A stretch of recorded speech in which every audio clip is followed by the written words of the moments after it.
Bien-aimés frères et sœurs, vous connaîtrez la vérité et la vérité vous affranchira. Ça, c'est pas moi qui le dis, c'est la Bible qui le dit. Mais moi, je vous dis mieux. Vous connaîtrez la vérité historique, notamment celle de vos ancêtres kémites, et vous aurez une vision globale de ce que c'est que la vraie souveraineté politique. J'ajoute, vous reviendrez à la spiritualité africaine ancestrale et vous comprendrez les enjeux de l'indépendance économique. Et pour terminer, vous accepterez votre identité culturelle kémite et vous obtiendrez deux choses. La première, c'est la paix. La seconde, c'est le développement, à une condition. L'unité de toute l'Afrique noire, l'unité de tous les Noirs du monde entier. Otep à tous, bienvenue sur la chaîne des panafricanistes par essence, par conviction et par excellence. Celle des citoyens kémites par nécessité et obligation de combat. Nous sommes une chaîne qui n'est guidée que par nos ancêtres et rien que par les ancêtres qui appartiennent à l'égrégore du monde noir. Par conséquent, nous ne croyons en aucun Dieu venu de l'étranger. Toutefois, cette vidéo n'est aucunement destinée à inciter à la haine ou à la violence, car nous menons un combat qui est d'abord et avant tout spirituel, intellectuel et démocratique. Ensuite, il est politique, géopolitique et géostratégique. Contre l'impérialisme, le colonialisme, le néocolonialisme et l'endocolonat, qui sont tous qualifiés de crimes contre l'humanité. Nous menons ce combat sur la base du principe fondamental que nous avons hérité de nos ancêtres kémites, qui est celui de la Mahat, c'est-à-dire solidarité, vérité et justice. Vous êtes donc en droit de connaître la vérité. Et nous avons l'obligation de vous dire la vérité, rien que la vérité, afin que justice soit rendue au continent africain. Et ça, c'est notre modeste contribution dans cette noble lutte en faveur de la souveraineté, la dignité, la solidarité et l'unité africaine. C'est exactement ça que nous appelons le panafricanisme. Bien-aimés frères et sœurs,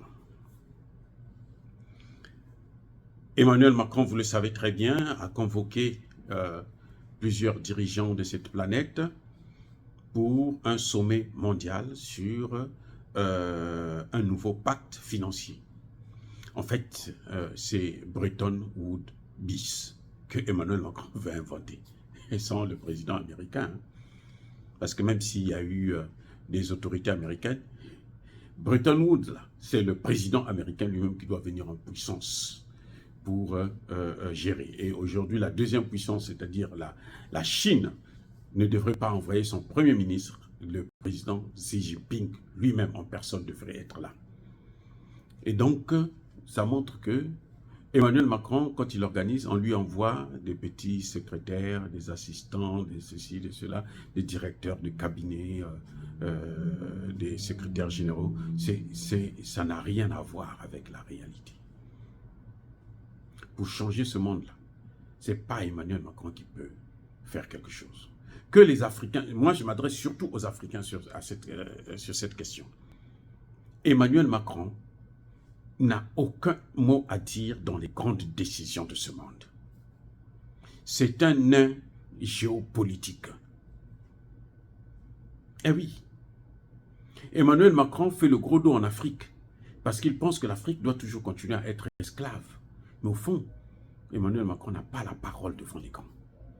Vous savez, le général de Gaulle, lorsqu'il y a eu, après la Seconde Guerre mondiale, lorsqu'il y a eu les grandes rencontres, à Potsdam et autres, Yalta et autres, on a chassé, et je dis bien chassé.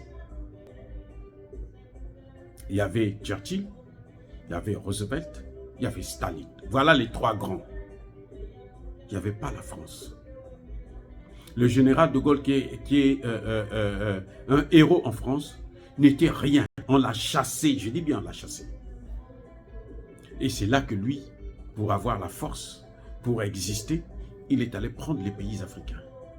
C'est pour ça que le général de Gaulle n'avait jamais voulu accorder l'indépendance aux pays africains. Jusqu'aujourd'hui, les pays africains francophones n'ont jamais eu leur indépendance réelle. Jusqu'au moment où nous parlons. Parce que c'est ça qui a fait la force de la France. Vous imaginez que ces pays-là donnent à la France, apportent à la France chaque année 500 milliards de dollars.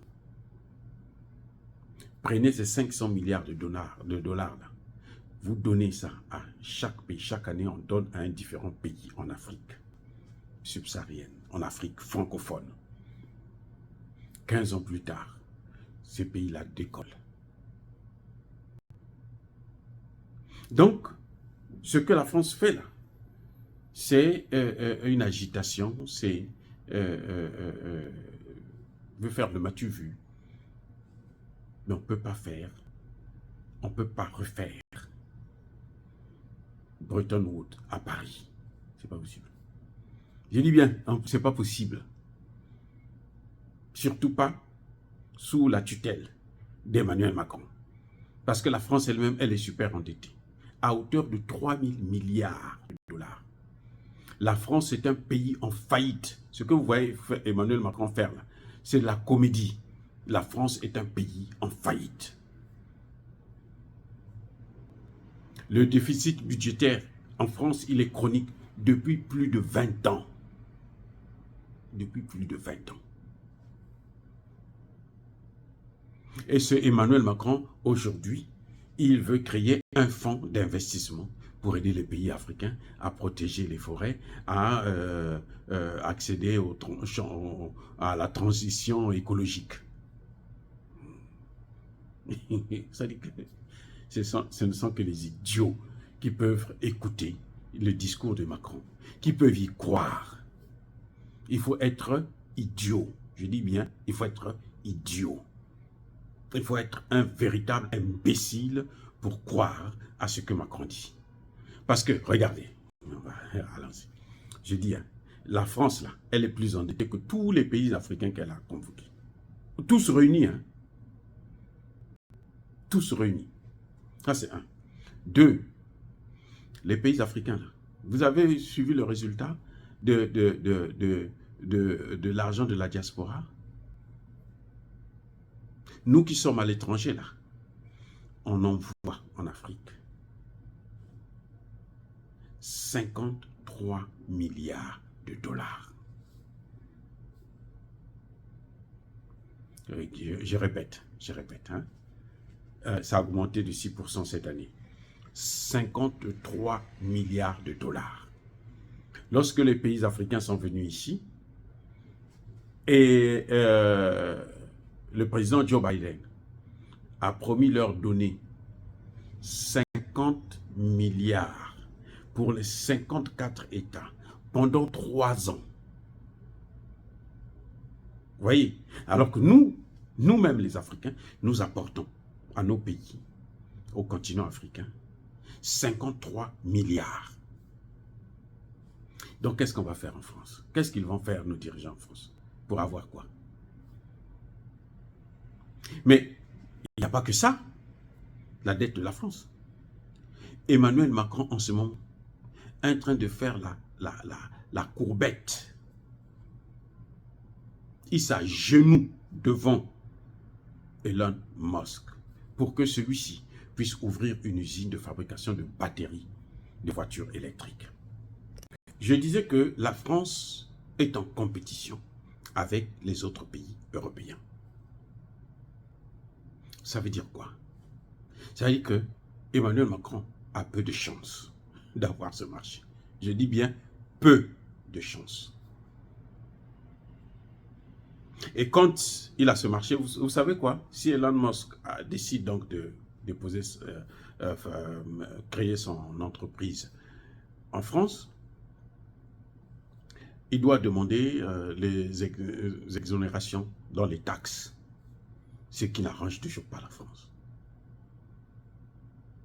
Et ce que vous oubliez, et ce que je dois vous rappeler encore, pour ceux qui le savent déjà, c'est que Elon Musk, là, c'est un pilleur, hein. Ce sont eux qui soutiennent Kagame. Parce que Elon Musk n'achète pas la matière première au Congo démocratique pour fabriquer ses batteries. Vous savez que pour fabriquer ces batteries, il faut une matière première qui vient d'où? Du Congo, d'Afrique. Elon Musk refuse de travailler avec le gouvernement. Vous savez pourquoi? Parce qu'il a cette même matière à travers le Rwanda.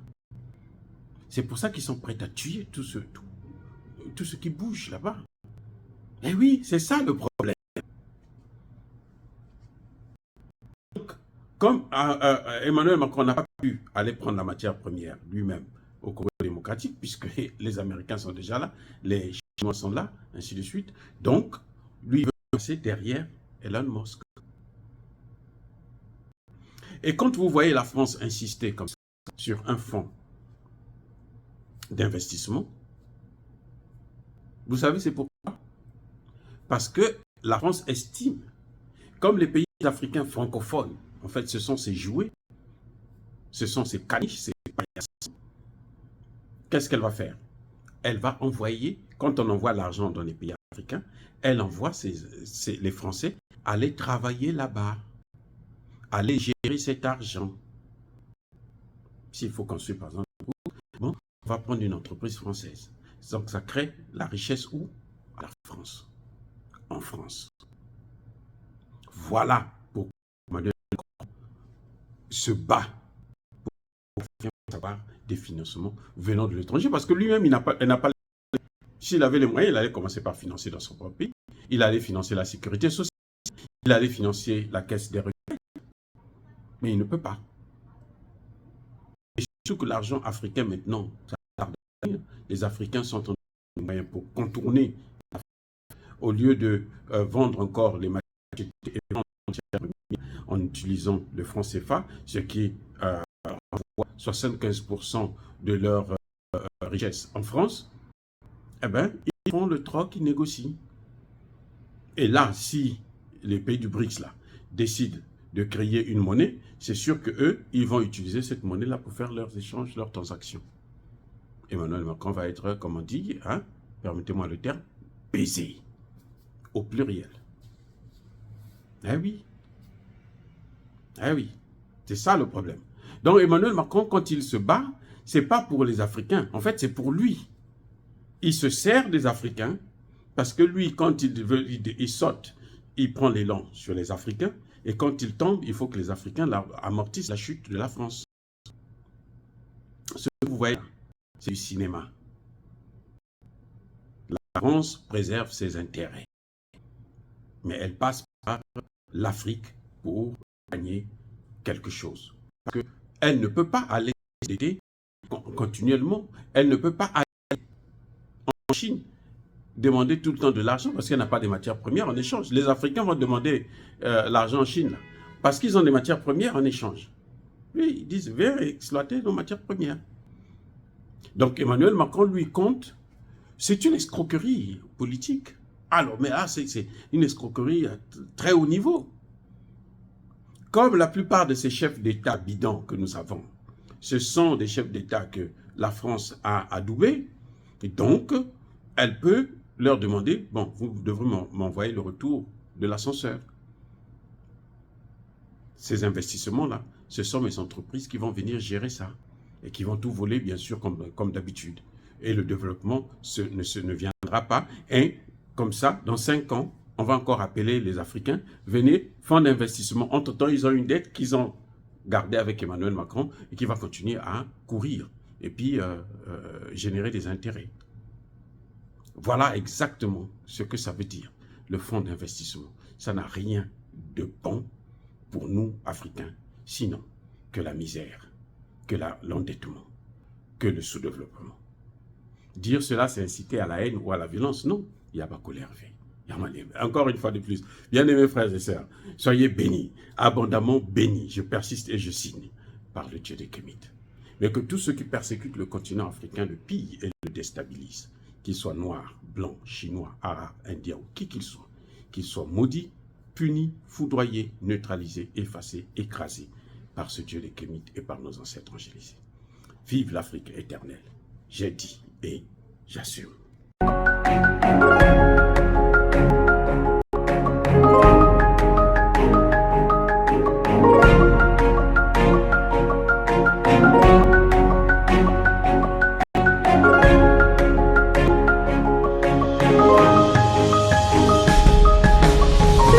Eux, ils marchent par la foi et non par la vue.